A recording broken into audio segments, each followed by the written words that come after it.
ಶ್ರೀ ಗುರುಭ್ಯೋ ನಮಃ.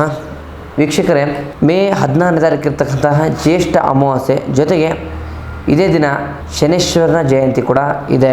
ಈ ಎರಡು ವಿಶೇಷವಾದ ದಿನಗಳು ಕಳೆದ ನಂತರ ವೃಶ್ಚಿಕ ರಾಶಿಯವರ ಜೀವನದಲ್ಲಿರ್ತಕ್ಕಂತಹ ಮುಖ್ಯ ಬದಲಾವಣೆಗಳೇನು ಹಾಗೂ ಹೋಗುಗಳ ಬಗ್ಗೆ ಸಂಪೂರ್ಣ ಮಾಹಿತಿಯನ್ನು ಈ ಒಂದು ವಿಡಿಯೋದಲ್ಲಿ ನಾನು ತಮಗೆ ತಿಳಿಸ್ಕೊಡ್ತೀನಿ. ಅದಕ್ಕಿಂತ ಮುಂಚೆ ಯಾರೆಲ್ಲ ಫಸ್ಟ್ ಟೈಮ್ ನಮ್ಮ ಒಂದು ಚಾನಲ್ನ ಮತ್ತು ನಮ್ಮ ವಿಡಿಯೋನ ನೋಡ್ತಾ ಇದ್ರೋ ಈ ಕೂಡಲೇ ಭಕ್ತಿಯಿಂದ ಲೈಕ್ ಮತ್ತು ಸಬ್ಸ್ಕ್ರೈಬ್ ಮಾಡ್ಕೊಳ್ಳಿ.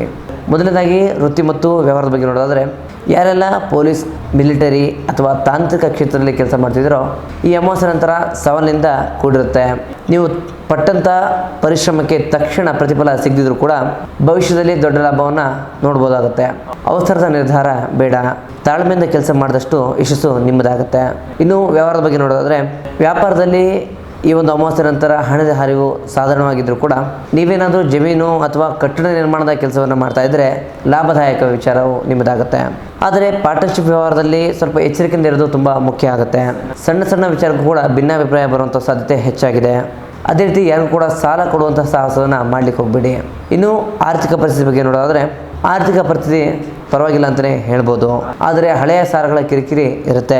ವಾಹನ ರಿಪೇರಿ ಅಥವಾ ಮನೆ ಖರ್ಚುಗಳಿಗಾಗಿ ಅನಿರೀಕ್ಷಿತ ಖರ್ಚನ್ನು ನೀವು ಮಾಡೋ ಸಂದರ್ಭ ಬರ್ಬೋದು. ಉಳಿತಾಯದ ಕಡೆ ಹೆಚ್ಚಿನ ಗಮನ ಹರಿಸೋದು ಒಳ್ಳೆಯದು. ಇನ್ನು ಪ್ರೀತಿ ಮತ್ತು ಕುಟುಂಬ ವಿಚಾರ ನೋಡೋದಾದರೆ, ಕುಟುಂಬದಲ್ಲಿ ಶುಭ ಕಾರ್ಯಗಳ ಬಗ್ಗೆ ಚರ್ಚೆಯನ್ನು ನಡೆಸ್ತೀರಾ.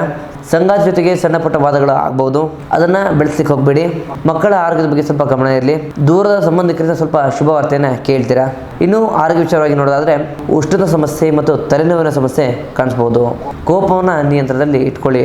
ಅತಿಯಾದ ಸಿಟ್ಟು, ಕೋಪ ನಿಮ್ಮ ಆರೋಗ್ಯದ ಮೇಲೆ ಕೆಟ್ಟ ಪರಿಣಾಮವನ್ನು ಬೀರುತ್ತೆ. ಈ ಒಂದು ರಾಶಿಯವರ ಪರಿಹಾರ ಮಾರ್ಗವನ್ನು ನೋಡೋದಾದರೆ, ಈ ಒಂದು ಅಮಾವಾಸ್ಯೆ ದಿನ ಸುಬ್ರಹ್ಮಣ್ಯ ಸ್ವಾಮಿಯ ದೇವಸ್ಥಾನಕ್ಕೆ ಭೇಟಿಯನ್ನು ನೀಡಿ ಪೂಜೆಯನ್ನು ನಿರ್ವಹಿಸಿ. ವೃಶ್ಚಿಕ ರಾಶಿಯವರಿಗೆ ಮಂಗಳ ಅಧಿಪತಿ ಆಗಿರೋದ್ರಿಂದ ಶನಿ ಜಯಂತಿಯ ದಿನ ಮುರುಗನ್ ಅಂದರೆ ಸುಬ್ರಹ್ಮಣ್ಯ ಸ್ವಾಮಿಯ ಆರಾಧನೆ ನಿಮಗೆ ಶಕ್ತಿಯನ್ನು ನೀಡುತ್ತೆ.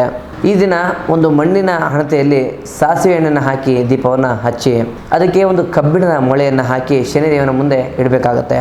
ನಂತರ ಈ ದಿನ ಬಡವರಿಗೆ ಕಪ್ಪು ದ್ರಾಕ್ಷಿ ಆಗ್ಬೋದು ಅಥವಾ ಕಪ್ಪು ಬಣ್ಣದ ಪದಾರ್ಥವನ್ನು ದಾನವಾಗಿ ನೀಡಬೇಕಾಗುತ್ತೆ, ಅಥವಾ ಕಪ್ಪು ಎಳ್ಳುಂಡೆಯನ್ನು ಕೂಡ ದಾನವಾಗಿ ನೀಡ್ಬೋದು.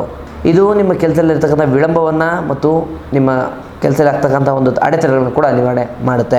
ಈ ಒಂದು ರಾಶಿಯವರ ಅದೃಷ್ಟ ಸಂಖ್ಯೆ 9 ಮತ್ತು 4 ಆಗಿರುತ್ತೆ. ಅದೃಷ್ಟ ಬಣ್ಣ ಗಾಢ ಕೆಂಪು ಮತ್ತು ಕಪ್ಪು. ವೃಶ್ಚಿಕ ರಾಶಿಯವರೇ, ಶನಿದೇವರ ಕೃಪೆ ನಿಮ್ಮ ಮೇಲಿರಲಿ. ಸಮಾಧಾನ ಮತ್ತು ಭಕ್ತಿಯಿಂದ ಈ ಒಂದು ಅಮಾವಾಸ್ಯೆಯನ್ನು ಕಳಿಬೇಕಾಗುತ್ತೆ. ಒಟ್ಟಾರೆಗೆ ಇದಾಗಿತ್ತು ಮೇ 16 ಜ್ಯೇಷ್ಠ ಅಮಾವಾಸ್ಯೆ ಜೊತೆಗೆ ಶನಿ ಜಯಂತಿ ನಂತರ ವೃಶ್ಚಿಕ ರಾಶಿಯವರ ಸಂಪೂರ್ಣ ಮಾಸ ಭವಿಷ್ಯ. ನಿಮ್ದು ಕೂಡ ವೃಶ್ಚಿಕ ರಾಶಿ ಆಗಿದ್ದರೆ ಓಂ ಸುಬ್ರಹ್ಮಣ್ಯ ಸ್ವಾಮಿಯೇ ನಮಃ ಅಂತೇಳಿ ನಮಗೆ ಕಮೆಂಟ್ ಮೂಲಕ ತಿಳಿಸಿ.